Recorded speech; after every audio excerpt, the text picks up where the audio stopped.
Hello, everyone.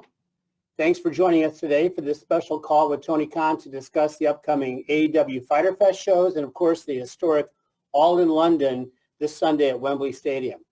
So just a few quick housekeeping items in the interest of time and giving opportunity to as many people as we can. Let's try to keep your questions one part questions, not two-part questions. Let's try to keep the questions focused on the upcoming shows this week as well. And of course, as Robin mentioned, make sure your phone is unmuted now. So Tony's got a busy day. He's going to have a busy week. Let's go, Tony. Are you ready? And we're going to open it up for some opening thoughts, and we've got you to the top of the hour. Tony? Sounds great. Thank you very much, Jim. Thanks, everybody, for being here. This is the most exciting week in the history of the company. Certainly, it's going to be the biggest event we've ever had, and it feels like the biggest month ever for our business. And it starts tomorrow on Wednesday Night Dynamite Fyter Fest, and it's going to be a very busy week. I'll try to answer as many questions as I can, and I really just appreciate all of you being here. Thanks for doing this. And with that, Jim, please take it away. Okay. So we're going to start with Phil Strum from the USA Network's Under the Ring, and then Jim Barcelone from the Miami Herald is on deck. Phil, you're up.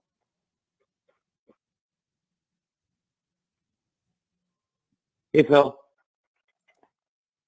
Hey, Tony, congratulations on Wembley Stadium and All In. What's happening in wrestling right now is just great to see, and in AEW for sure. I'm interested in learning if you felt Young Bucks versus FTR was ever in jeopardy, and if there was any discipline of Cash Wheeler following his arrest, and also just your thoughts on that match. Thank you. Thank you. Well, first of all, I'll start with my thoughts on the match. I think it's two of the greatest tag teams of all time. I have so much respect for all four men individually and each of the two teams collectively. I think they're both amazing tag teams. I think all four men are great wrestlers, and they have had great matches. When FTR arrived in AEW, it was all about the build towards FTR versus Young Bucks, and that first match was incredible at Full Gear 2020. And for a long time, we wanted to see a rematch. We finally saw it in Boston. It was an incredible match on Wednesday Night Dynamite in April of last year. And the rubber match is something I know I've personally wanted to see for well over a year now. And I know a lot of fans in pro wrestling have wanted to see it. And I thought the perfect place for the rubber match to settle one of this great rivalries in the history of tag team wrestling would be AEW All In. And as for things that have happened outside of the ring, I can't comment on the specifics at this time because I still don't know everything, still learning facts. But based on the information we have, at this time, we're still keeping an eye on that situation. And at this time, I think it's a very inconclusive situation. It differs from other times where we've come in and weighed in on a situation or acted on a situation based on the evidence, because in this case and everything we're looking at, I don't think we have those facts right now. So at this point, I think it's rather inconclusive. But I do very much look forward to the match, and we'll keep an eye out throughout this weekend as long as it's a pending situation at what's happening. Thank you very much. Thanks, Phil. As promised, next up is Jim Barcelone from the Miami Herald. Steve Fall from 10 Count will follow Jim. Jim, you're up. Thank you all so much. And again, congrats on this All In and the ticket sales and attendance. That's amazing, wonderful, and great for everybody. I'm curious to navigate a little bit to TV. Tony, I know you're an analytics guy. I'm curious. I'm not all into the analytics part of it, so you might be able to give you will be able to get a better aspect. When it's something like college football season coming up and you have the shows like Rampage and Collision Friday, Saturday, do you look at the numbers differently during that, or you don't really take that into account, the different seasons of different events that are on? It's a great question. I definitely think we see pro wrestling affected by the competition at times, and certainly the toughest competition in all of television is football. I'm biased towards football since my family owns one of the 32 National Football League teams, but football is the strongest product on television by far in America, and it's the strongest product in the world. And it'll definitely have an effect on people competing with it.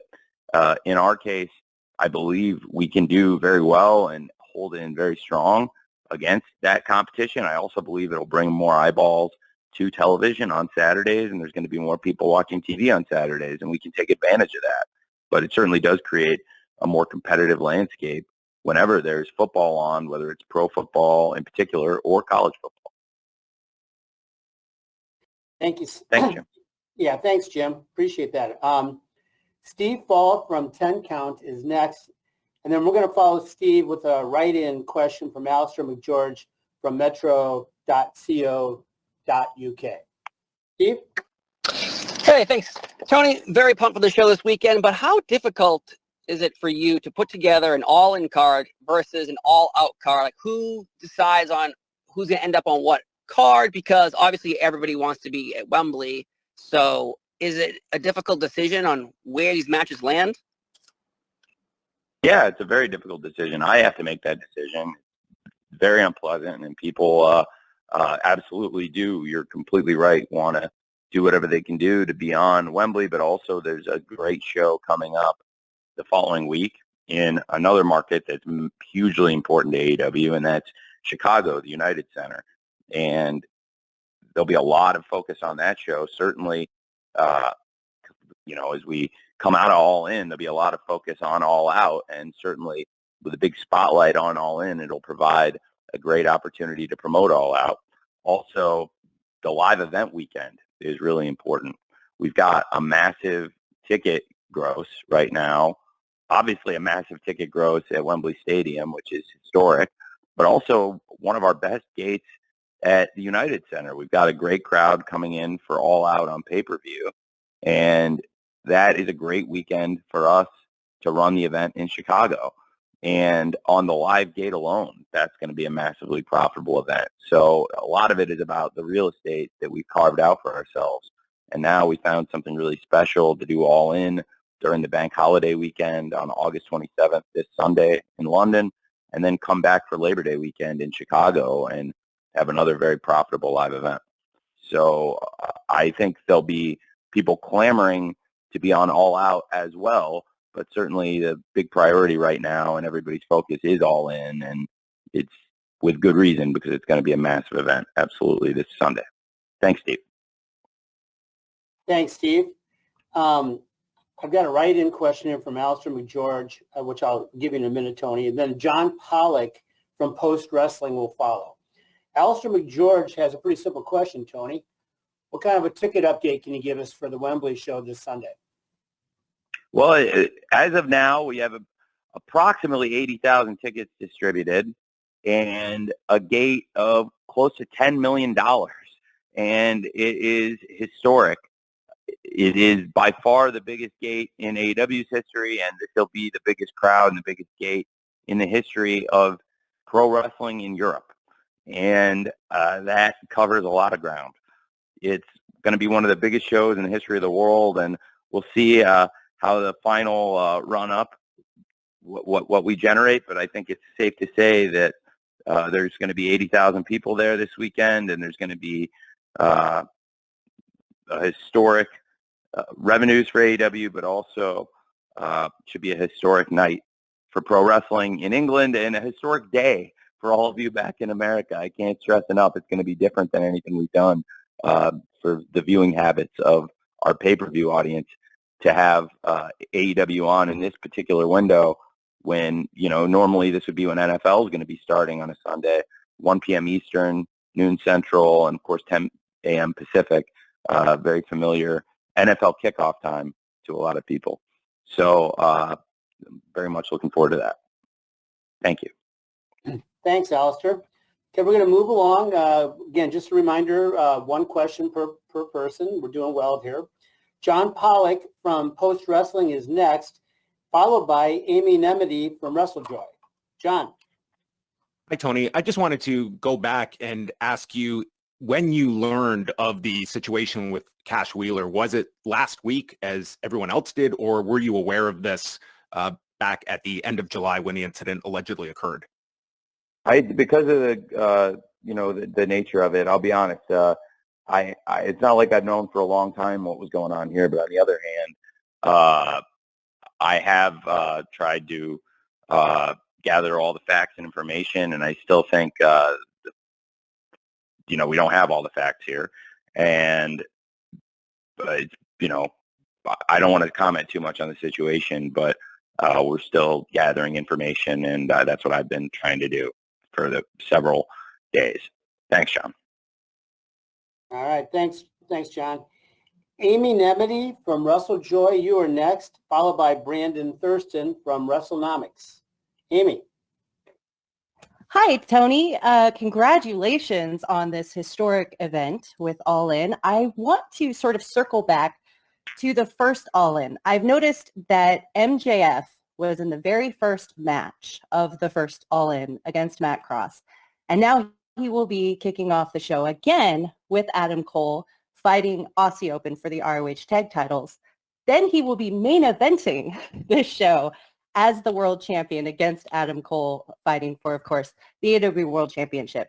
I wanted to know, what was your thought process in booking this card? How much did you consider the first All In, and how many tie-ins you could make on this historic show? Thank you for your time. That's a great question. Well, you've opened me up for several things there, Amy. I appreciate it. Well, I definitely was cognizant that MJF had opened the original All In, and he also was in the first match we ever had at the original Double or Nothing, the Casino Battle Royale that he was featured in and involved with Hangman Page. And there was, of course, MJF on the original All In. We also, as we approached this card, absolutely took that into consideration. But really, I felt like MJF Adam Cole is one of the best stories we've ever told, maybe the best story we've ever told on television. And people are very, very excited about it. People want to know what's coming next with Adam Cole and MJF. And absolutely, that has been our focus as a main event. And I was cognizant of MJF's history with All In, and even before there was an AEW, his involvement with that show. There are definitely some callbacks, to the original All In. I've tried to utilize the footage and video packages and referenced it when I first announced the event would be coming to Wembley Stadium. And in addition to using some of those video and referencing the history of the original All In, we've been using the Is All In graphics when we make an announcement that somebody is going to be participating on the card, or if it's multiple people, that they are all in. And I think people have enjoyed seeing that retro feel. I have taken some amusement as people have wondered why the Elite would be in a trios match on All In when the main event of the original All In was a trios match that featured great wrestlers, and we have another Elite trios match with Kota Ibushi in it, and top members of the Elite faction in a trios match. And I thought that was kind of fun because that was also something from the original All In. Absolutely very excited about the card, and there's some great tie-in to the original show. So many people who participated on the first event are going to be a part of this event too. And I was there 5 years ago, and it was a very influential event in pro wrestling. And when I purchased Ring of Honor, one of the things I was very excited about was to own that video in our library now as well. And I'm sure that this event, this coming Sunday, will not only live up to the expectations of the original All In, but take that name, take everything that was built that day, and take it to the next level. Thank you, Amy. Brandon Thurston from WrestleNomics, you are next. Chris Mueller from Bleacher Report, you are on deck. Brandon. Hi, Tony. Thanks for your time today. Hey, Brandon. looks like All In is going to be among the highest attendances ever, maybe both in terms of paid attendance and total attendance. And as I'm sure you know, there's a lot of controversy around the two shows, at least that you're in the neighborhood of now, WrestleMania 3 and WrestleMania 32. I was wondering if you would be willing, after the show is done and all the tickets are sold, if it does set the record, would you be willing to make the ticket audit or other records available to the media just to minimize the controversy that it feels like is going to be inevitable after the show? I am not sure. I've never been in that position before. So what would WWE, I'm sorry to follow up my question with a question. Brandon, what would WWE do in my position? They would put out a press release and with a number that may include ushers and ticket takers and personnel and things like that. Okay, I'm not sure what I'm going to do yet, but it's fun being in this position for the first time ever. So I'm just wondering. Well, I'll have to take it all into account, and we'll definitely be doing a very thorough audit of the building, and I will get you guys as best as I can, an accurate number as I always do, and I've never been in that particular position before to do that math. So I look forward to announcing an accurate number, and I'm not sure how long it'll take us to come up with it, but I'm very excited to have a good number for you guys on Sunday, and hopefully it'll be a historic number that we can all get excited about. But honestly, whether wherever it falls, I think it's going to fall certainly as one of the most successful events ever, and it's not about really nickel and diming. I think it's about packing the stadium, which we have done, and it's a very, very important milestone for us. So I'm very pumped up for it wherever it falls. Thanks, Brandon. Thank you, Brandon. Chris Mueller from Bleacher Report, you are next. Stephanie Chase from Digital Spy follows Chris. Chris? Hey, Tony. Hey, so with Wembley being such a big success already before it even happened, it has to kind of pique your interest in doing international pay-per-views more often. So I'm kind of curious if you had other countries on a list maybe that you're already kind of scouting for future events. Well, it's a great question. We have AEW on in 150 countries around the world now, so there's definitely more opportunities for international events, and this will be a great learning experience for us. We did Forbidden Door in Toronto, which is obviously a lot closer to America.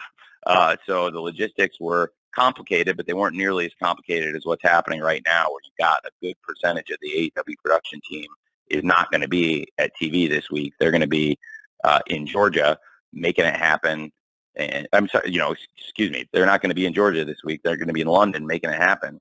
And while we're putting the TV together in Georgia, we're going to have a good percentage of our team in London assembling the set and loading in to Wembley.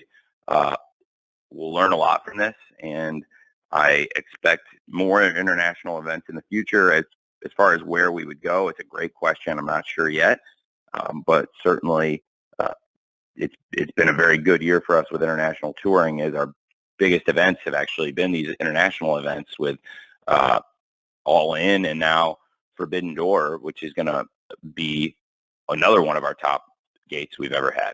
So it's definitely something we want to keep doing, and for a young company like ourselves that launched in America, but launched with a great TV partner overseas in ITV in the UK in particular, this is something I've wanted to do for a long time, and I think the strength of the TV partnership in England that we've implemented from the very beginning before we ever launched helped put us in this position because of the power of ITV in the UK.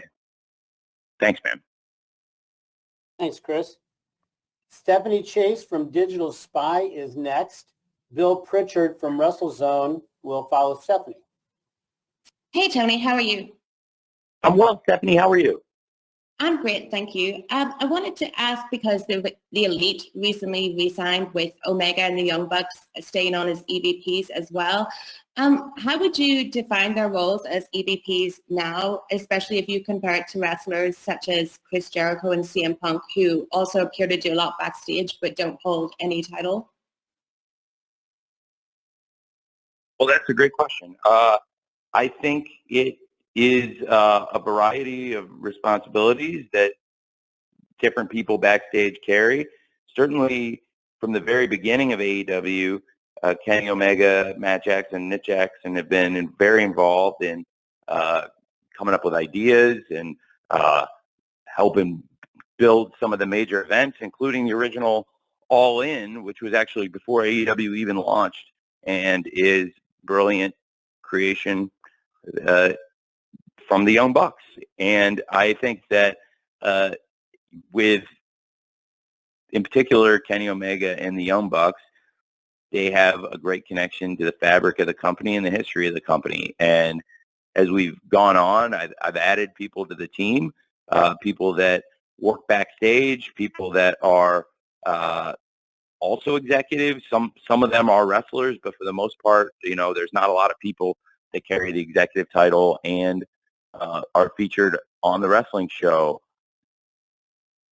so regularly and so importantly as Kenny Omega and the Young Bucks. So I do think as we approach the first ever AEW All In, it's a great time to look back at all the great things that Kenny Omega and the Young Bucks have done here in AEW. And of course, they're three of the four original executive vice presidents, along with Cody Rhodes. And the four of them put together an event with the original All In that has stood the test of time and captured the imaginations of fans around the world. And based on the success of that original event, I thought that bringing the first ever AEW All In had the potential to be our biggest event ever, and it has been. So it's a huge blessing for the company, and in large part thanks to the elite, Kenny Omega and the Young Bucks, for creating All In. So they're still a huge part of the company, and very excited to have them participating in All In 5 years later. Thank you very much, Stephanie. Thanks, Stephanie. Bill Pritchard from WrestleZone, you are next. And then I've got a write-in question, Tony, from Mike Johnson at PW Insider. For now, it's Bill. Great. Good afternoon, Tony. How are you? Good afternoon, Bill. I'm very well. How are you, sir? Good. I wanted to ask about the actual match card that's been announced, if you could comment on this being the final card or if anything else could be added. I know, specifically Paul White's kind of teased something with Captain Insano, and there's some other matches that maybe fans expected to be announced that aren't yet. Could you comment on how final, what I think it's 9 matches are? There will be adjustments to the card. Some of them have been planned from the beginning. Some of them are things that we're dealing with on the fly.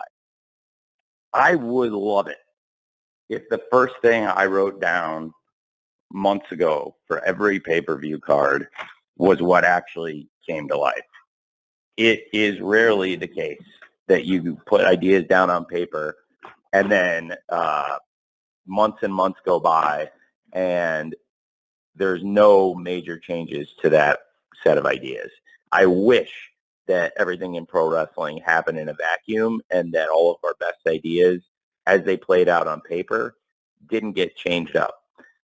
This has been very challenging, but honestly, I've been through a lot of challenging stuff, and I understand when somebody gets injured. On one hand, you can blame the company for that. I mean, they're fluke things.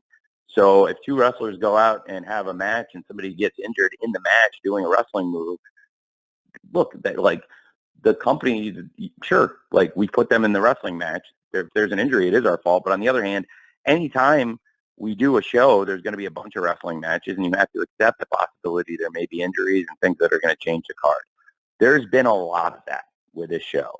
What I'm very, very, very, very grateful for is that none of it has involved MJF and Adam Cole, which could have happened. Certainly last year, for example, I lost Adam Cole twice in one summer. Not only did I lose Adam Cole twice in one summer, within the span of 4 days, due to injuries, I lost CM Punk, Bryan Danielson, and Adam Cole, all for extended periods of time within 2 shows that happened 4 days apart. And that would be, or I guess 3 days apart. So within 3 days, I lost Punk, Bryan, and Cole last summer, 22, between Double or Nothing and Dynamite episode 139 at the Forum. And then, you know, that summer it was very challenging. It was already challenging with Kenny Omega being out. MJF had stepped away. It was a challenging summer, but I think we worked through it and came out of it in a good position. There has not been that many injuries all at once, but then slowly, kind of one at a time, things have added up, and they changed the card a lot. So Bryan Danielson was somebody I wanted to have prominently involved in this card as well. Certainly this MJF Adam Cole story has been something that has been in the works. The idea of them as a tag team, and it's just clicked so beautifully.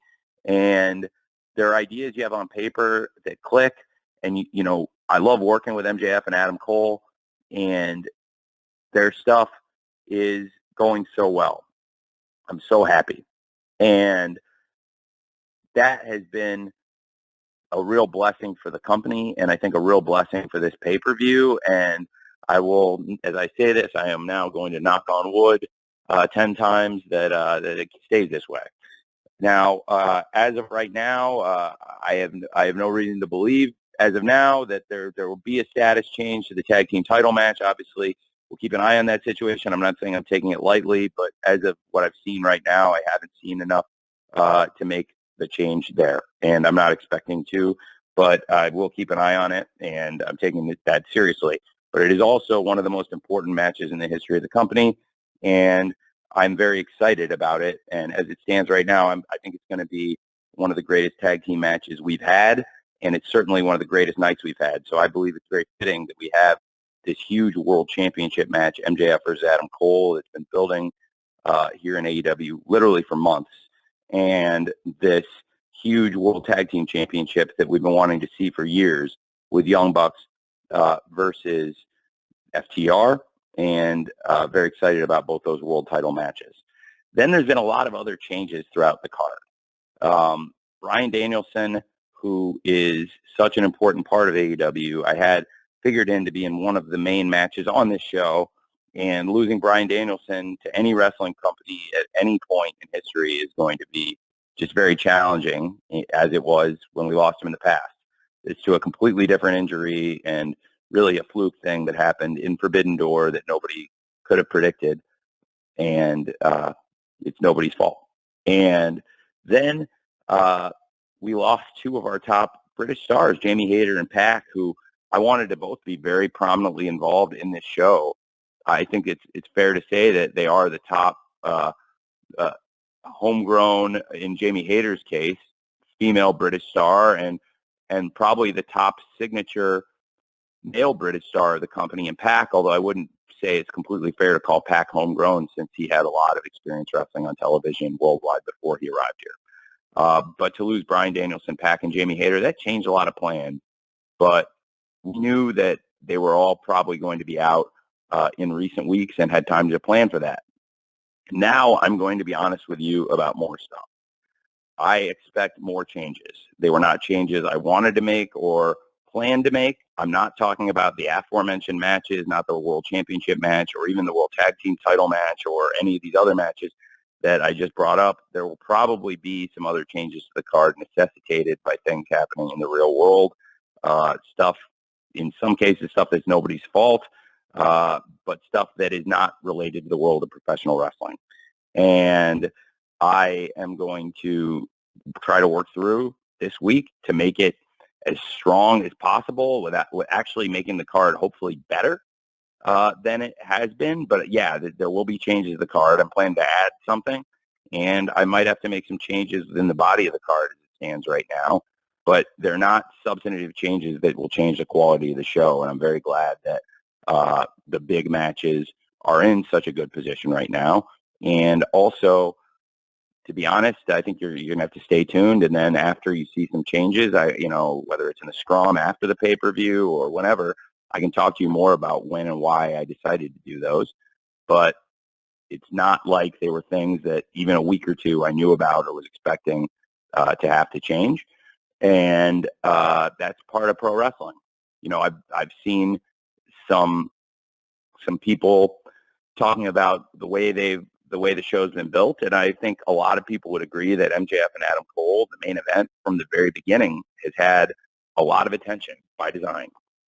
And that has been a bedrock program, and I think with a big wrestling pay-per-view, you want to spend a lot of time building up that main event and have a lot of storytelling. In the case of MJF and Adam Cole, there is a lot of storytelling, and we put up a while back, leading into the MJF and Adam Cole versus FTR tag team match.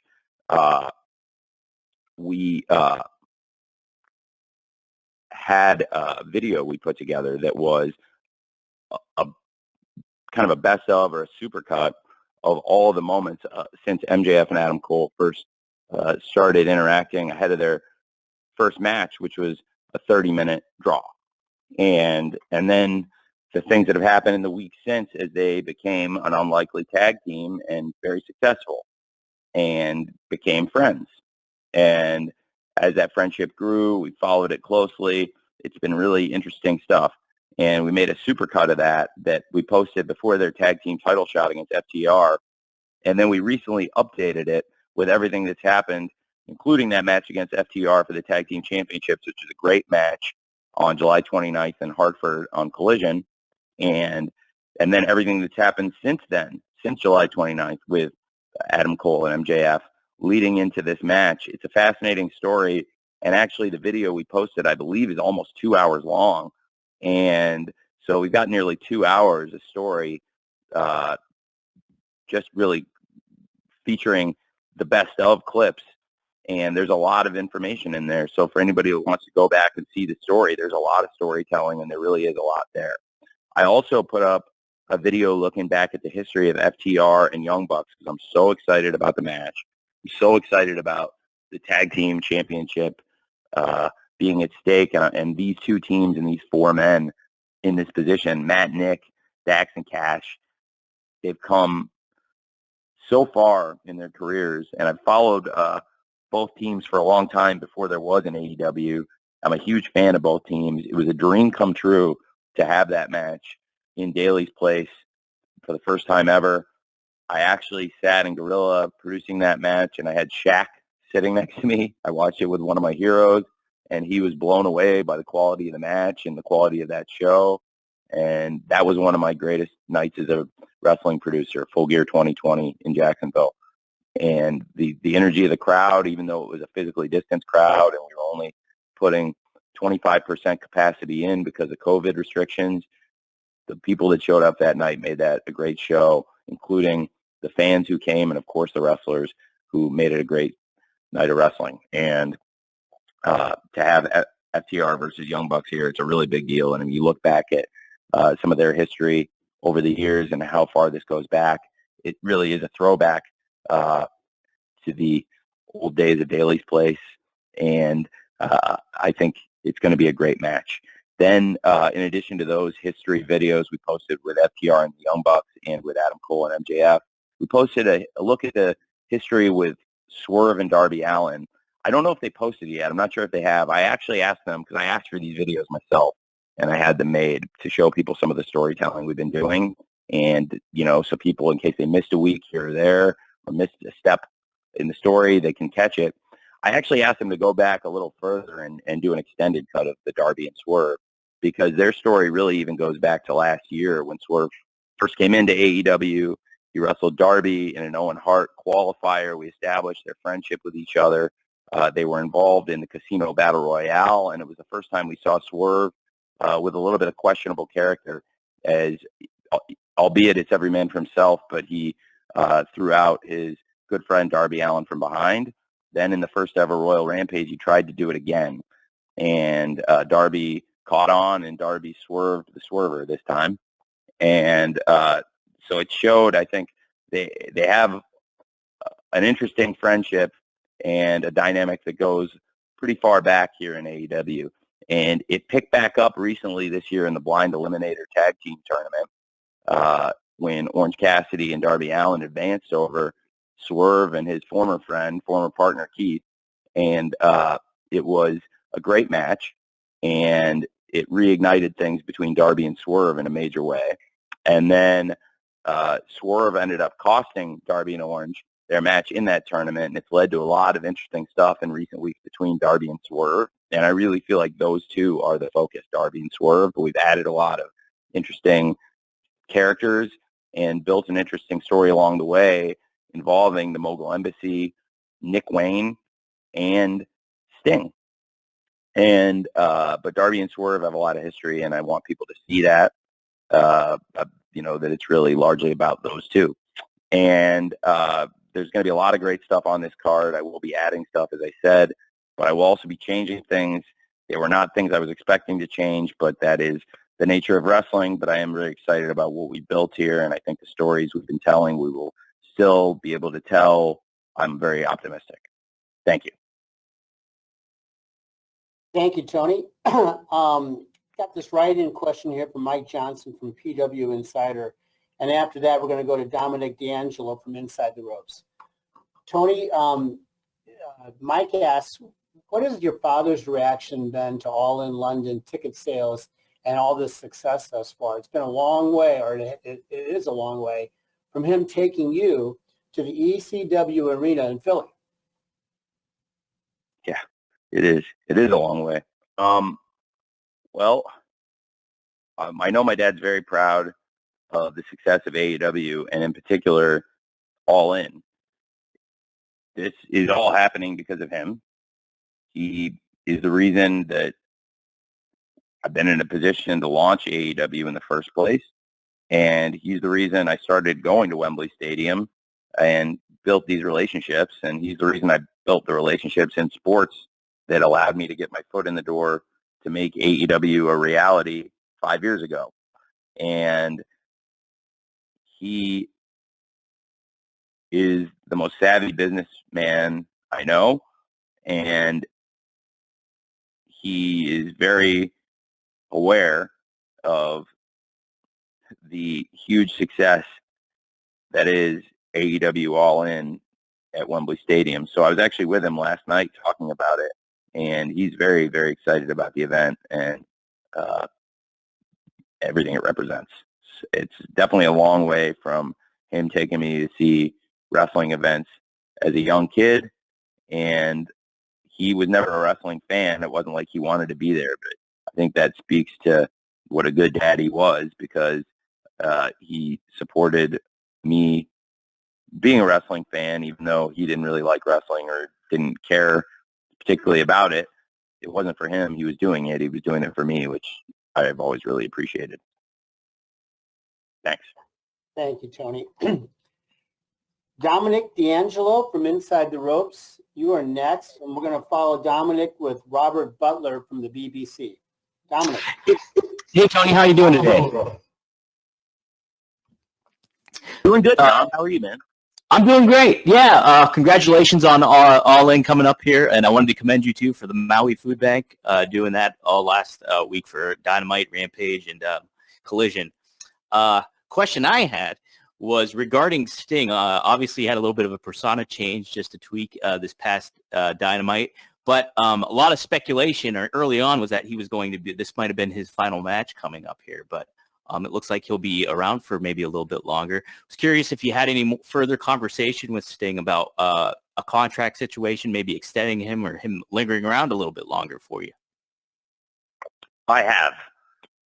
Sting is very well aware I would like him to stay as long as he feels physically up to wrestling. And I think he really enjoys doing it. He's having a lot of fun. Sometimes you hit on things in life you think are going to be good and they turn out to be great. And for me, a good example of that is Sting and Darby together. Not just on screen, but off screen too. I've been very, very fortunate that Sting listened to my suggestion when he first was thinking about coming back to the ring, and I suggested that he watch some matches from a young man named Darby Allin and check him out and get familiar with him. And I wanted to introduce the two of them because I thought they could really hit it off, and they have, to say the least. And in the ring and out of the ring, they are an incredible pair. And I'm very excited that this will be one of the great moments in one of the great careers in wrestling.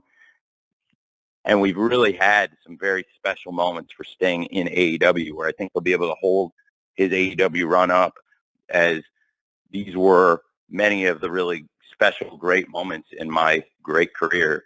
I think Wembley Stadium will be a really important chapter, and certainly Grand Slam, Sting and Darby versus FTR at the original Grand Slam, I think was one of the great matches of Sting's career. And then he went back to New York and had another great match last year against the House of Black. And I really think that so many of the memories we've created here with Sting, I also would include the original Forbidden Door, where Sting and Darby wrestled against the Young Bucks and the Bullet Club. What an amazing match. What a great start it was to the match, too, with Sting jumping out of the shadows onto the Young Bucks. It was an amazing match. And there's been so many great memories for Sting in AEW. I don't want it to end. And I won't be the one to pull the plug on it. So when the time comes, Sting knows he needs to be the one to say, I don't want to do this anymore, because I'm going to let him go as long as he wants. And I want him to stay as long as he can. And it's so important to me that we let Sting finish his career the right way. And he's on this amazing run in AEW. He's undefeated through all these great matches Sting has had. He's built the best winning streak in all of AEW, which to me is befitting of one of the best wrestlers of all time. Thank you very much. Thank you, Dominic. I want to recognize we had a question earlier from a write-in from Steve Herman from the BBC that I believe you've already answered, Tony, but Robert Butler from the BBC has something for you here next. We're going to follow Robert with John Alba from Fight. Robert? Yeah, thanks very much. I'm sure you're aware of how excited everyone is over here in the UK for this show, Tony. Everyone's so pumped for it. I just wanted to talk about Saraya and the impact she's had on the company, and also the fact that she's got this incredible family from just up the road from Wembley Stadium in Norwich, and I know they're going to be there, and her brother Zach has already been part of AEW television, and I know he's doing all he can to get that big break in America. So talk to us about Saraya and her family's impact on the wrestling world. Absolutely. Saraya is a great wrestler. Saraya is a great part of AEW. She's been here for nearly 1 year now. And certainly today, as it stands, this is the biggest moment of her AEW run. And I think it's a big opportunity in her career, one of the biggest. And Saraya's had a great wrestling career. It's been documented, obviously, on film and in print, and it is the stuff of legend. She's part of a tremendous wrestling family. We're excited to have them as part of the event. Just up the road, maybe a little, I think Carroll Road is quite a drive from Wembley Stadium, as I recall. But nevertheless, it is a drive. It's drivable.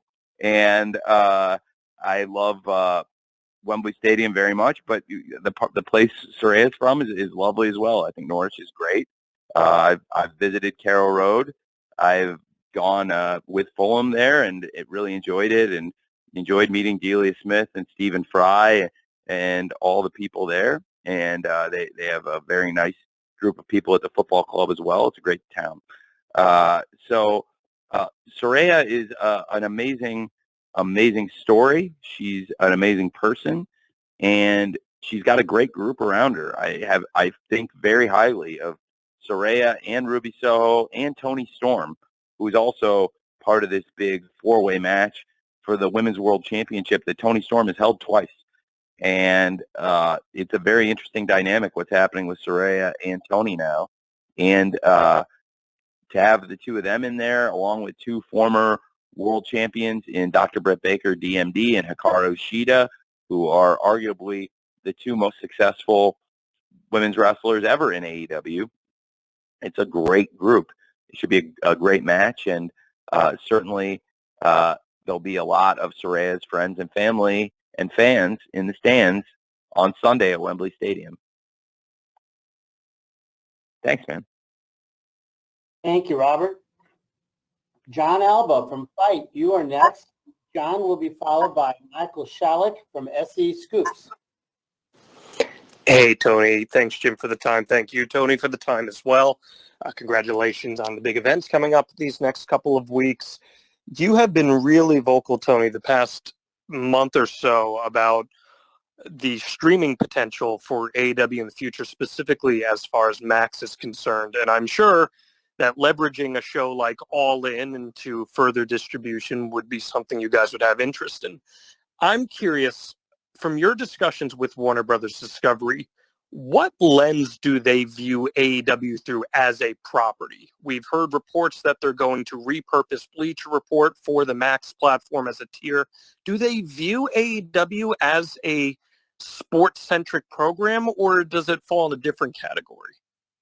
I believe we do fall in with sports.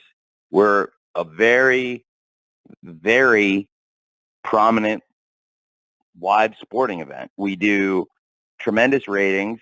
You may have seen a press release that Warner Brothers Discovery put out yesterday afternoon publicizing the success of AEW Dynamite Fight for the Fallen, which was the #1 show on cable in multiple demographics, and among young men was the #2 show on all of television, including network. And Warner Brothers Discovery very excited about the potential of AEW. In the past year, I've been very fortunate to get to spend time with Mr. Zasloff, and Mr. Zasloff is really excited about AEW. I will take it a step further. I saw Mr. Zasloff over the holidays with my father, and I walked up to him and introduced my father to him, and the first thing he said to my dad is, "Your son is effing killing it."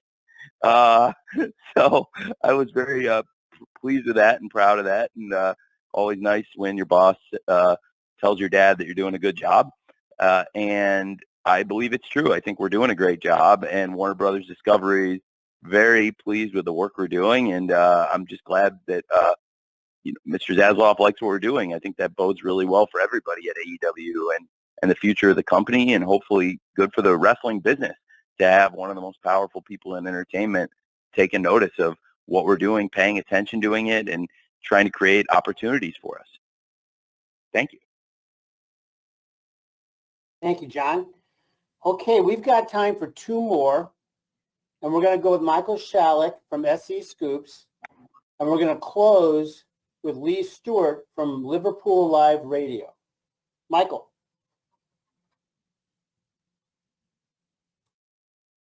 Hey, Tony. Best of luck this weekend. Earlier this month, AEW announced that the Elite has signed new multi-year contracts. Mark Henry later stated on a radio appearance that Kenny Omega signed for 4 years. So please, you can correct me if that's incorrect. But my question is, did the Young Bucks and Hangman Page re-sign for the same length of time, 4 years? I have to go back and look at the paperwork. I think that the lengths are a little bit different, but the start dates are also a little bit different too. And, people had missed time due to injuries at different points in their contracts. So they were expiring at different points too. So it's not like everybody's deals were expiring on the same day. So I don't think they all end exactly on the same day, but everybody signed a multi-year deal and is going to be here for several years. And I've had really good talks with all of them. I have a lot of respect for them. I'm actually going to be filming something with Kenny later today that I'm really looking forward to, and have really enjoyed. I've always enjoyed spending time with Kenny, but really recently I've really gotten to bond with them a lot and enjoyed it. And the Young Bucks and Hangman Page, I have so much respect for them. We'll be seeing them very soon as well. I'm literally going as soon as I get off this phone to film something with Kenny, though, since you asked about him. It made me think of it. And I am really excited that they're all going to stay. I don't think the dates all match up exactly, but the idea is the same with all 4 deals, that we want them all here to be multiple years in AEW. And that's why we did multi-year deals with all of them. Thank you. Thank you, Michael. Okay, the last one is coming as promised from Lee Stewart from Liverpool Live Radio. Lee?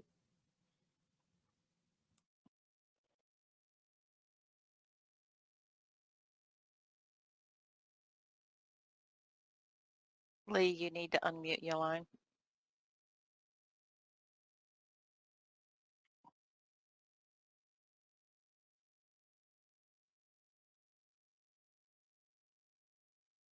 Hello, can you hear me now? Yes. Can hear you now. Yes, sir. Apologies.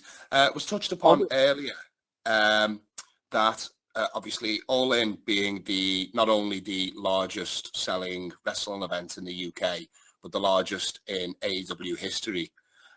With that, with your connections with ITV and other UK connections, can we expect to see a bit more of a regular occurrence in the UK for AEW? I will save that announcement for another date, but I think it's a very good question. I unfortunately, because you asked the question now as we're leading into this event, I don't think it's the best timing for me to answer it, but I do think I am very excited about the event and what it represents. And if you look at, how I've done things historically when something succeeds like this, I think there's a very good chance for that. And I'm so optimistic about the future of AEW in the UK. We have a great relationship with ITV, as you mentioned. I think they are the perfect partner for AEW Pro Wrestling in England, and they have that history of carrying pro wrestling for decades. And I believe ITV is the channel that is the most closely associated with the history of pro wrestling. So it's very fitting that we have that relationship with ITV. Just as in America, we have that relationship with TBS and TNT, which are channels that have an amazing history of carrying pro wrestling. And in Canada with TSN, that has a great history with wrestling. Well, in England, we have that with ITV, and ITV is also the most powerful commercial channel in the country. And in that partnership, it's really helped us grow the business in the UK and helped us get to the point where we could do something this exciting, where we're expecting 80,000 fans at Wembley Stadium this Sunday for All In. Okay, Lee, thank you. Tony, we got like about 60 seconds. Anything you want to close with? No, I really appreciate it, Jim. Thank you for moderating this, and I just want to thank everybody in the wrestling media for taking the time and listening in on this call. I hope I got to answer almost everybody's question, and if you didn't get one in, please keep coming. I will try to get you in, and also please come to the shows. Anybody who comes to the pay-per-view scrum, I always try to make sure if you're there that you get at least one question answered, and I look forward to seeing a lot of you soon, hopefully either in London or in Chicago or another show in the future. As I mentioned, there will still be some changes to the card, but the substance of the card and the essence of the card will not only remain intact, but I think they will get better in the days to come as a result of necessitated things I will do. And I know we're all really looking forward to the show. I in particular looking forward to MJF versus Adam Cole, FTR versus Young Bucks, and hopefully one of the best nights of pro wrestling in the history of AEW. Thank you very much. I know that we've had a lot of great shows. This is going to be unlike anything we've ever done. I believe in addition to a great night of pro wrestling, this will be the most memorable night overall as a company that we've ever had, and it may stand the test of time as the one people always point to, and it wouldn't be possible without all of you. So thank you very much, all of you who attended this, and everybody who covers AEW and gives us the opportunity to do something that is, to me, a dream come true, and this show in particular is the embodiment of that dream. Nobody ever would have thought this was possible. Believe it or not, this isn't the first show I've ever drawn up to go to play at Wembley Stadium. I've been, as a fan, I'd wrote wrestling shows for years, and one of my real dreams was always to do a Wembley show. And thanks all of you and all the great wrestlers in AEW. We're going to make it come true this Sunday. So thank you very much. All right. That's wonderful. Thanks, Tony. Well, as Tony said, we're now at the end of our time, so we're going to be distributing the audio recording here to all the attendees shortly. So again, on behalf of Tony and everybody at AEW, thanks for being part of today's call, and especially for all you do to bring professional wrestling to fans worldwide. We're looking forward to seeing you this week for AEW Fyter Fest in Duluth, and of course in London on Sunday for AEW All in London at Wembley Stadium. So thanks again very much, and have a great day.